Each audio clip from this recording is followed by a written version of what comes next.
Gracias. Bueno, como ustedes fueron testigos, rindieron su primer informe legislativo, la diputada Claudia Pérez, el diputado Rubén Terán, a casi un año de distancia de que tomamos la Cámara de Diputados, del 1 de septiembre, que tomamos protesta como legisladores federales, y muy contentos de las cuentas que le traemos a la ciudadanía aquí en Tlaxcala y en todo el país. Hemos asumido el compromiso de la agenda de la Cuarta Transformación, a lo que nos comprometimos en campaña, y es justamente lo que hemos hecho, acompañando al presidente de la República en la agenda de esta transformación, y le hemos entrado de frente a temas fundamentales, importantes para el país, como el erradicar la corrupción, como el tema de la violencia, como el tema de la pobreza, el bienestar. Hay reformas muy importantes logradas que se pensaba que no se iban a poder, por ejemplo, echar abajo la mal llamada reforma educativa, tener una estrategia clara para pacificar y buscar la paz en nuestro país con la Guardia Nacional, el crear aprobar la Ley General de la Fiscalía, que hoy nos permite tener un fiscal general autónomo, que es lo que queríamos en nuestro país por muchos años. Tenemos ya un fiscal anticorrupción, un fiscal de delitos electorales, y su actuación pues está quedando ahí ya en evidencia. Sancionamos la corrupción como delito grave desde el artículo 19 constitucional. Recientemente aprobamos una ley de extinción de dominio que va a permitir aplicar esta figura a los bienes y activos adquiridos mediante la corrupción. Hicimos una reforma laboral histórica que va a traer la democracia y justicia laboral a nuestro país, lo cual va a permitir que los salarios empiecen a incrementar por una mejor negociación contractual. Se van a acabar los sindicatos charros, los sindicatos blancos de protección. Hicimos otra reforma histórica también en materia de derechos de la mujer, llevando el criterio de paridad hasta la Constitución para que haya paridad absolutamente en todo, en gabinete federal, gabinete de los gobiernos de los estados, en municipios, en el Poder Judicial, oportunidades iguales para todos, que no haya discriminación en contra de la mujer. Otra reforma constitucional histórica, reconocer a los pueblos afromexicanos en la Constitución. En fin, una serie de reformas muy importantes, la reforma del artículo 19 para meter una serie de delitos y considerados como graves que merezcan prisión preventiva oficiosa, y en fin, y todavía lo que sí, tenemos una agenda ya bastante cargadita para el 1 de septiembre. Han llegado 2 reformas constitucionales por parte del presidente de la República, una para acabar con la condonación discrecional de impuestos. Estos favorcitos políticos que daban antes los presidentes a los grandes empresarios se van a acabar. Ahora todos tienen que pagar impuestos en este país. Y también la reforma constitucional, artículo 127, pues para tapar todas esas coladeras por donde se nos están yendo algunos funcionarios que vía el amparo están logrando obtener salarios por encima de lo que gana el presidente de la República. Vamos a modificar la Constitución para que esto ya no sea posible, para que haya austeridad pareja para todos y que nadie gane por encima de lo que gana el presidente. Tenemos pendiente también la reforma a la salud pública en México, al sistema de salud. Se va a crear el Instituto Nacional de Salud para el Bienestar. Se trata de volver a federalizar los servicios de salud, porque el Seguro Popular se convirtió en un instrumento para la corrupción y no hay servicios de calidad a la población. El instituto va a garantizar servicio universal de calidad y con medicamentos gratuitos. Es muy importante la salud de los mexicanos y el presidente asume el reto y el compromiso. Tenemos pendientes también las leyes secundarias en materia educativa. Reforma educativa nos deja como tarea 3 leyes secundarias: la ley de carácter ministerial, la ley general de educación y la ley del servicio de evaluación continua, de mejora continua, perdón. Estamos trabajando en ello, que terminar el proceso de la ley de austeridad, y como ustedes saben, a partir de septiembre nos llegue el paquete económico. Entonces, pues no hemos tenido descanso desde hace un año y no lo vamos a tener en lo que resta de esta legislatura. Entonces, decirles que estamos muy orgullosos de Claudia, de Rubén, los legisladores, del senador Joel también, por supuesto, que hacemos equipo con el Senado. Estamos muy orgullosos de los legisladores de Tlaxcala, son dignos representantes de su estado y son grandes comprometidos con la cuarta transformación. Entonces, estoy a sus órdenes. ¿Tienen que decir algo? Adelante. Vamos a iniciar la sesión de preguntas, por favor. Le pediría primero al señor Enrique Gasca de la CEPRES que nos pueda dar la pregunta. Gracias. Por favor, si es tan amable. Sí, gracias. Un momentito, quisiera presentarles a mi compañera Lupita. Ella es diputada federal de la ciudad del Estado de México, de Catepec, y viene solidariamente con nosotros a acompañarnos. Perdón. Gracias. Diputado Mario Delgado, preguntarle sobre el asunto del presupuesto a los partidos políticos y sobre la propuesta que hizo el presidente de la República para disminuir, que disminuyeran los partidos sus prerrogativas. En este sentido, esto debilita a la oposición, evidentemente. Ustedes tienen más recursos y aparte el recurso que tiene el aparato del Estado, aunque es un recurso, pero de todas maneras los beneficia cada vez que menciona el nombre del presidente de la República. Bueno, en este sentido, su posición había sido muy particular, por decirlo así, la suya. ¿Cuál es la posición que tiene ahorita después del anuncio que hizo el presidente de esta petición que hizo a los partidos de disminuir sus recursos? Gracias. El 5 de marzo pasado, la diputada Tatiana Cloutier, tu servidor y el grupo parlamentario de Morena presentamos una iniciativa para modificar la Constitución, el artículo 41. Aunque no lo crean ustedes, fíjense nada más, los partidos pusieron una fórmula en la Constitución para asegurarse que cada año tengan más recursos. Pase lo que pasa en el país, ellos tienen más recursos. Y ya es un exceso. Lo que nosotros planteamos en esa iniciativa fue darle un corte a la mitad. La fórmula consiste en tomar el valor de la UMA, el 65% del valor de una UMA, lo multiplicas por el número de personas inscritas en el padrón electoral y ahí te da el monto a distribuir entre los partidos. ¿Qué proponemos? Que ese factor del 65%, que es fijo, se modifique a 32.5. De esta manera, el presupuesto se va a la mitad. Es una reforma constitucional, la vamos a implementar nosotros en el grupo parlamentario de Morena. Yo estimo que sí vamos a tener las 2/3 partes necesarias para que sea aprobada en la Cámara de Diputados. La austeridad republicana debe ser para todos. Nadie debe salvarse de la austeridad. No son tiempos ya de despilfarro de recursos públicos. Y de ninguna manera es una estrategia para debilitar la oposición. Ustedes saben cómo empezó Morena. Quienes estamos aquí pues podemos platicar cómo empezó Morena. Prácticamente sin nada. Con la voluntad de cambio de mexicanos que después se convirtieron en millones. Ya nuestro país cambió. Entiendo que los partidos que están acostumbrados al despilfarro, al derroche de recursos, se sientan pues muy vulnerables y tienen menos recursos, menos dinero. La política ahora se define, o las elecciones las definen los proyectos, las ideas, los candidatos y los valores y principios de los partidos, así como los resultados de gobierno. Entonces no hay que tenerle miedo a esta nueva etapa de la política en México. Se tienen que acostumbrar los partidos que no saben hacer política sin dinero, sin derroche. Esto ya cambió y no es de ninguna manera una ventaja. La propuesta de disminuir el 50% de Morena la hizo el hoy presidente desde antes de saber el resultado electoral. La siguiente pregunta es de Gerardo Cantillán, de Línea de Contacto. Sí, buenas tardes. Dos asuntos. Va por la dirigencia nacional de Morena. ¿Cuál es su ruta y cómo está logrando adeptos? Ya tiene varios aquí.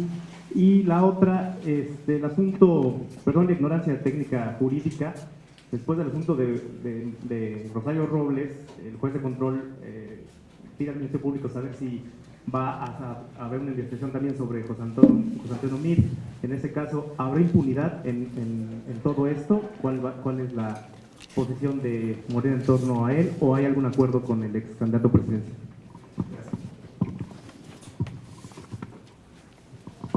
Bueno, miren, en el tema de Morena, lo que nosotros decimos es lo siguiente. Morena, un partido, un movimiento histórico de oposición, provoca una revolución pacífica en las urnas en julio del año pasado.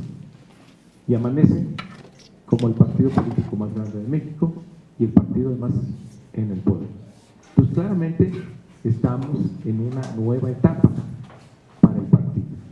Por lo tanto, hay que hacer redefiniciones importantes, hay que reflexionar sobre qué es lo que sigue, hay que reorganizarnos al interior, porque el objetivo sigue siendo que perdure la cuarta transformación, que se consolide y que nos dure muchos años, que no pierda el impulso la cuarta transformación. Entonces nuestro partido tiene que convertirse en un motor, en un catalizador que ayude al presidente de la República en esta transformación. Como militantes privilegiados, por llamarlos de alguna manera, de Morena, porque ocupamos un cargo de elección popular, oportunidad que nos dio nuestro partido, pues nos corresponde hacernos corresponsables de esta conducción, porque antes teníamos el liderazgo de Andrés Manuel, hoy ya es presidente de la República, entonces le toca a la militancia esta conducción. Por eso nosotros estamos convocando a que haya un debate, una consulta primero para redefinir nuestro proyecto, porque esto no es un asunto de personas ni de intereses personales, ahí nos vamos a equivocar. Lo más importante es el proyecto, que institucionalicemos a nuestro partido, que lo reorganicemos, que estemos listos para las siguientes contiendas y que tenga una gran capacidad de formación de cuadros, porque Morena va a seguir creciendo, Morena va a seguir ocupando espacios y necesitamos cuadros formados y comprometidos en los valores de Morena. Entonces estamos pidiendo que haya un proceso de renovación claro, transparente, democrático, que no haya ningún tipo pues ahí de dados cargados, de mañas, de padrones recortados, convocatorias a modo, mano negra, todos esos vicios que criticamos de otros partidos, no los podemos tener nosotros porque estaríamos traicionando nuestros principios. Entonces es momento de demostrar que en Morena somos diferentes y hay que entrarle a un proceso abierto, democrático, sin excluir a nadie, que haya debate de ideas, que surjan los mejores liderazgos y que entre todos definamos cuál es el futuro de nuestro país. En el caso de Rosario y Mil, te diría, bueno, hay una Fiscalía General que es autónoma. Esa Fiscalía es la que está llevando a cabo ahora esa investigación. Ya se quedaron atrás los tiempos donde la Procuraduría General de Justicia servía como un brazo político del presidente. Ahora el fiscal es autónomo y lleva de manera independiente sus investigaciones. Entonces no hay ninguna posibilidad de que haya un acuerdo político para evitar la justicia. Por el contrario, ahora lo que buscamos es que haya justicia para todos y respeto de cada uno de los poderes.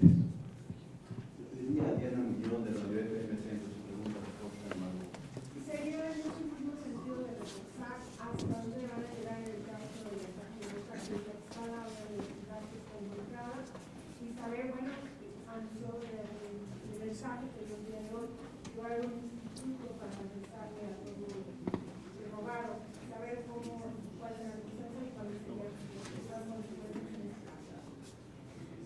En el caso de la estafa maestra, la Fiscalía, quien está conduciendo la investigación, pues va a llegar hasta donde lleven la investigación, pero lo que se quiere es que haya justicia. En el caso del instituto, era lo que anteriormente era el SAE, pero se le dan otras facultades. Y estamos ya con una iniciativa para cambiar de nombre, para que quede claro qué hace. Y este instituto lo que va a tener ahora la posibilidad de, en lugar de tener los activos como tenía el SAE, que se iban acumulando y que además le costaban al erario, por ejemplo, mantener una casa o un barco o dinero que no se podía utilizar. Ahora se van a utilizar esos activos, se van a vender para recuperar dinero y destinarlo a causas sociales. Por ejemplo, acabamos de ver que se vendió la casa de Zenlin Llegón, un personaje que pues vendía droga, producía grandes cantidades de droga, de anfetaminas, drogas químicas, pues le hacía un terrible daño a la juventud de nuestro país. Entonces, ahora esa riqueza malavida, esa casa que hizo con esta actividad ilícita, pues, se vende y se destina a los deportistas. Eso es lo que va a hacer el Instituto para devolver al pueblo lo robado. Sí, a municipios marginados o causas sociales.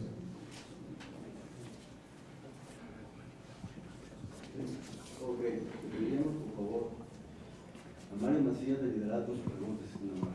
Buenos días, diputado. Yo le preguntaría sobre la división de poderes y democracia. Tanto en los informes que hemos tenido aquí en Tlaxcala de los senadores propietarios, don Joel y Ana Lilia, así como los diputados, incluso ustedes, siempre hablan de las iniciativas del señor presidente. ¿Cómo puede haber división de poderes y respeto cuando básicamente lo que más han atendido es las iniciativas del señor presidente de la República, por un lado? Por otro, en ese sentido, el presidente siempre ha hablado de que no se va a reelegir.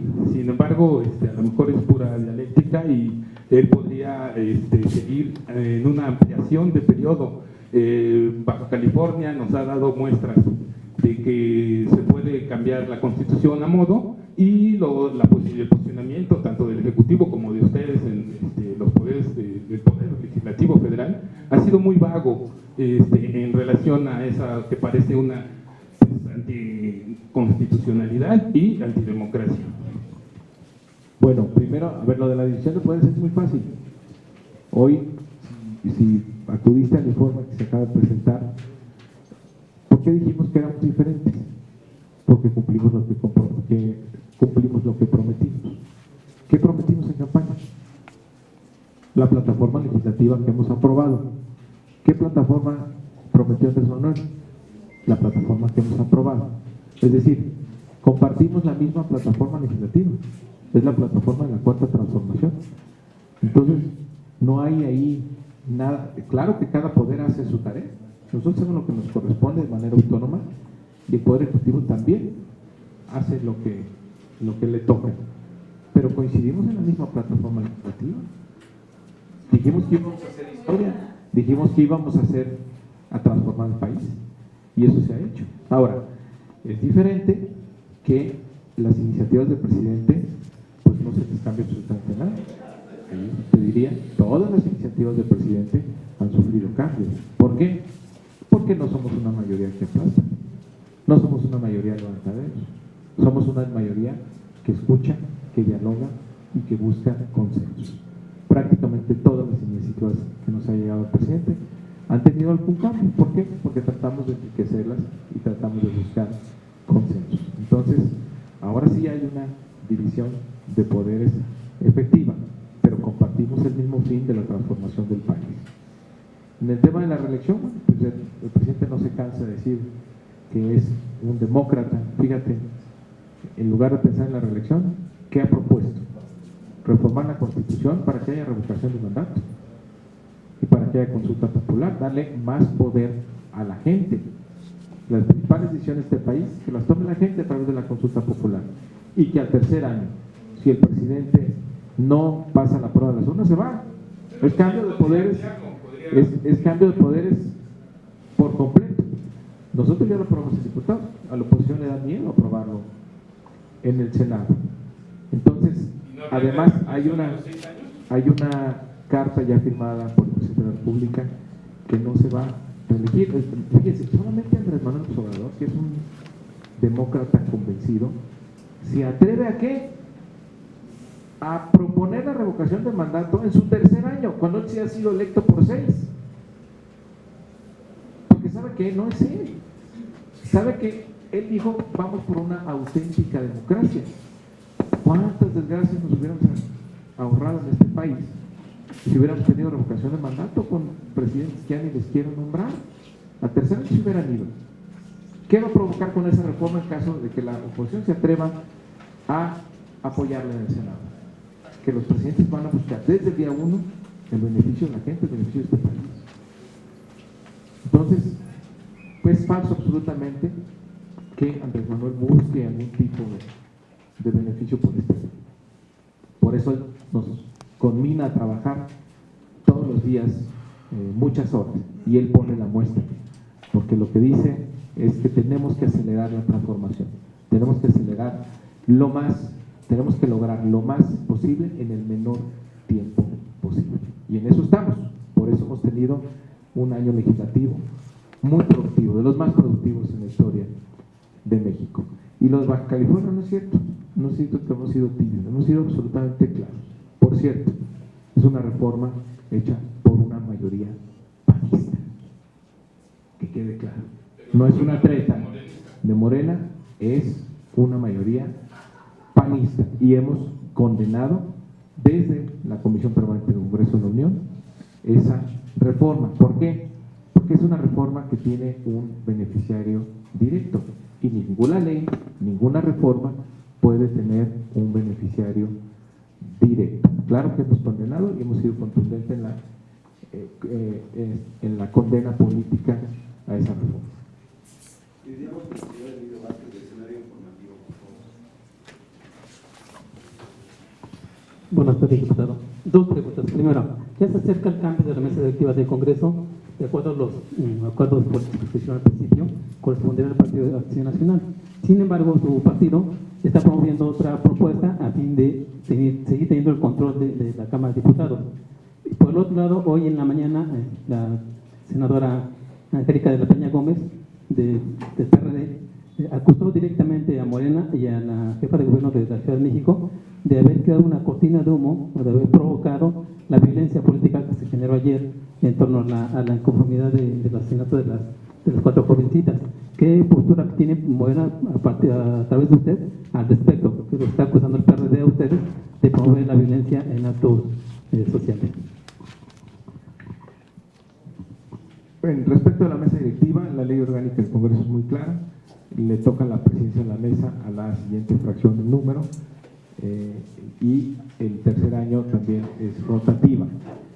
Sin embargo, hay propuestas de diputados y diputadas del grupo parlamentario Morena que pues tienen razón en lo que están planteando.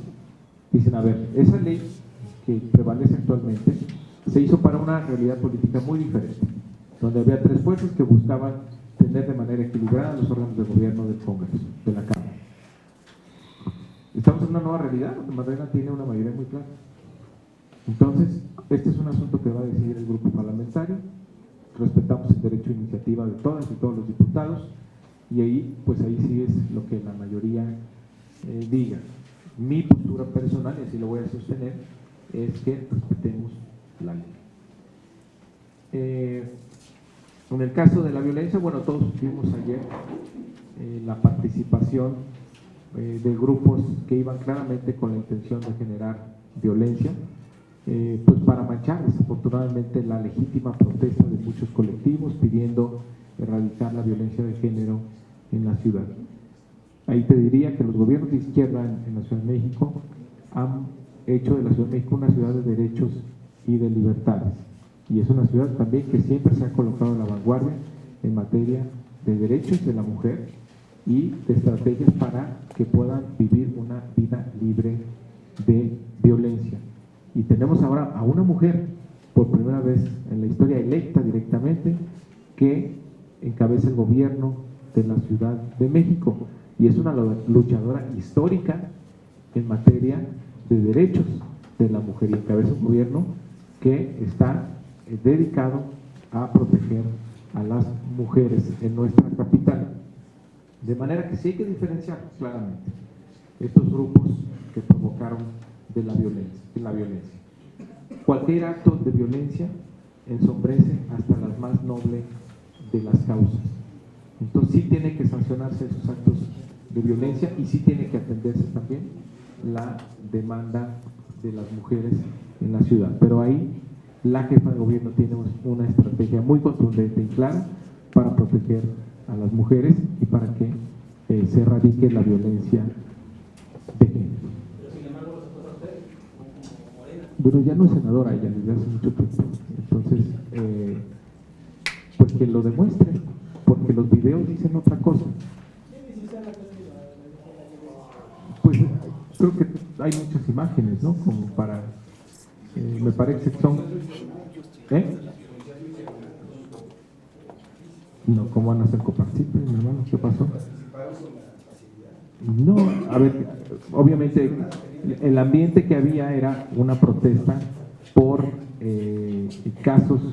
un caso que ha generado mucha indignación, donde aparentemente hay una violación por parte de policías. Entonces, evidentemente, la policía debería tener una actitud muy prudente, pero hay una clara provocación de parte de grupos que ni siquiera daban la cara, iban enmascarados. Entonces, esos son los que tienen que ser llevados a la justicia. Tenemos varias preguntas más, pero tenemos agenda por cumplir y no sé si podemos agradecer. Yo quisiera pedirle una muy importante. A ver, usted, adelante, sí. En aras de la libertad, muchas gracias. Señor, mire, está usted en la cuna de la democracia del país. Aquí fue la primera constitución donde se cumplió referente y plebiscito iniciativa popular.